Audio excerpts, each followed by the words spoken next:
The operative word in that sentence you asked me was and. Learning intentions without success criteria, hopeless. Success criteria without having learning intentions is not as bad, not very good. One of the things that I like Shirley Clark from England's work in this area particularly is how you can construct those success criteria in terms of what students are supposed to learn, not what they're supposed to do. And one of the mistakes I see is so often you have a learning intention about what we're doing today. It's just not interesting. It's not about the task. Like, I go back to the examples I was using before. The best way of showing students what success criteria is to show them what an A looks like before they start. Show them what a B looks like. Show them what the end of the product looks like. Now, a lot of teachers I work with struggle with that because they think that what success looks like is what you achieve when you get to the end. And obviously in our time-constrained world, the end means the end of a series of lessons. And we don't value efficiency. What would happen if the kids learned it earlier? Well, that's a bit of a problem for us in many ways. We have to adjust that time frame. I went to a school this morning and I saw the second part of what I wanted to say on this, is I saw the students putting up success criteria before they started. They were doing this science work and they were starting with what would success look like. Now, they struggled to know what that was. They needed a lot of help. That's why the teacher's there. But teaching the kids up front what it looks like when they get there. How do I know when they get there? Like, I go back to my sports analogy. If I said to you, I'm going to teach you what Australian rules football looks like, but I'm not going to tell you what the rules are, and I'm not going to tell you how to score, but I want you to go out there and play it. For many of you, you'd give up very quickly, particularly in a game like Australian rules. It just looks random. Unfortunately, for a lot of kids in our school, that's what learning looks like. So all I have to do is wait, and I'll either be guided or I'll be told off. What I want to do up front is show them what that success looks like. Like, I go back to the example before. I'm a kid, I'm struggling in maths. Please give me the answer, and then I'll worry about the strategy. Show me what that success looks like. Now, I want both. I want them to get the right answer, but sometimes I have to show them successful learning in this way, and now I want you to concentrate and use your efficiency in terms of the strategies. Now, the other part of that is that if you, teacher, before you start, have a clear understanding of what success looks like, you're more likely to get rid of the stuff that doesn't matter.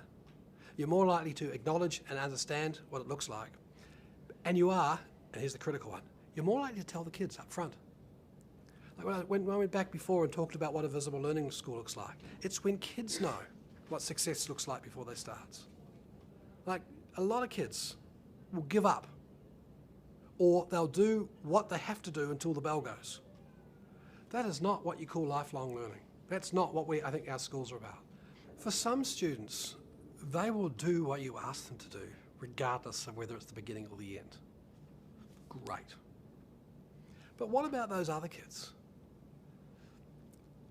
It's only if it's showing up near the front. Now, the front doesn't mean the very first day. Sometimes on the first day you want to understand what the kids know and don't know before you decide what success looks like. Like, as Graham Nuttall, he spent years of his life putting microphones on kids every morning of the year. Every afternoon he went home and listened to them. And one of his findings, 60% of what's taught in every lesson the kids know already. So it's a very important phase at the beginning to understand what kids don't know. But very soon after that, I just don't think there is any excuse for not exposing to the students what success looks like in this lesson. You might want to then argue that it's cheating, that they get to know. Is it really such a problem that they learn what the end of the task looks like up the front? Now, what you're going to have to do as a teacher is you're going to have to be more creative about thinking different ways for understanding whether the kids truly have got it or if they're parroting. And that requires a different set of teaching strategies, but those are the strategies I want you to have. I just don't think there's any argument about why it should be a secret. Why should we be the people in the room that will dob you on the head and say, now you've got it? If you're going to believe that kids should be self-motivated, should be into self-regulation, and should be in all this lovely language we like to use.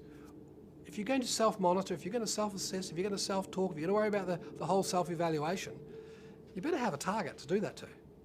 Now, one of the things we discovered, and we mainly worked in years 7, 8 in this area, is that a lot of kids, they have goals, they have success criteria, but the majority of those success criteria is performance-related. Doing it on time, doing it neatly, and making it expand to the length it's supposed to be. And we stupidly, in retrospect, went into those schools and said, well, how do we get them to have more mastery learning? And we did success criteria on these. It didn't work.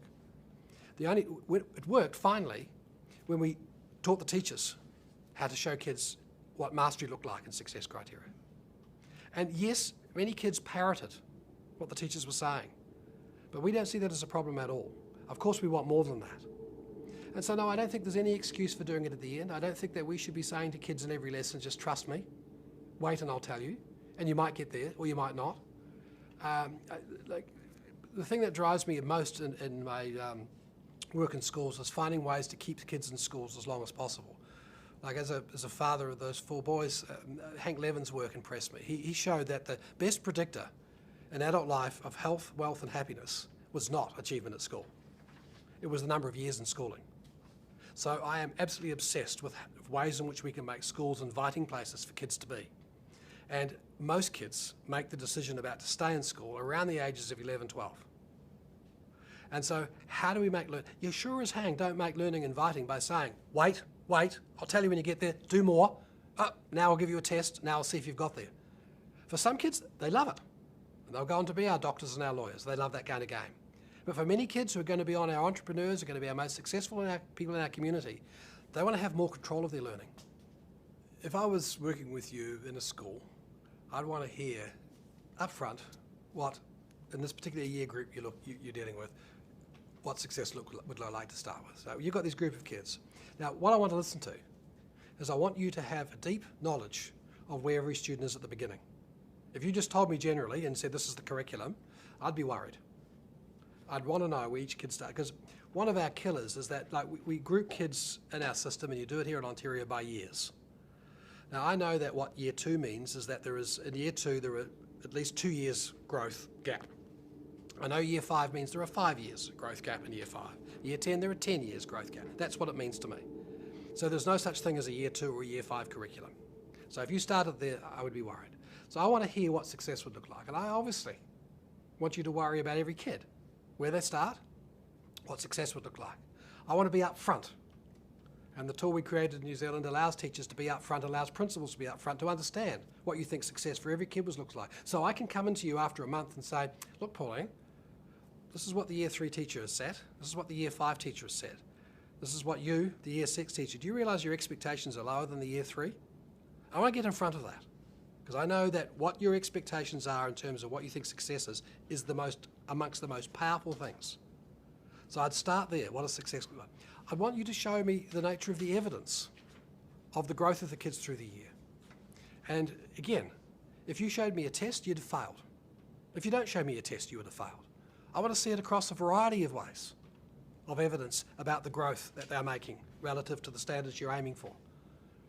Obviously, I'd want to include in that some kind of growth measures, the growth effect size stuff that we've been using. That's part of the equation, not the only part, but that's part of it. I think any time the answer is 1 in education, we've got the wrong answer. It's a variety of ways. And I'd want you to do that with your other teachers. I'd like you, in the professional development that we have, is I want you to be prepared to be contested about whether good enough is good enough.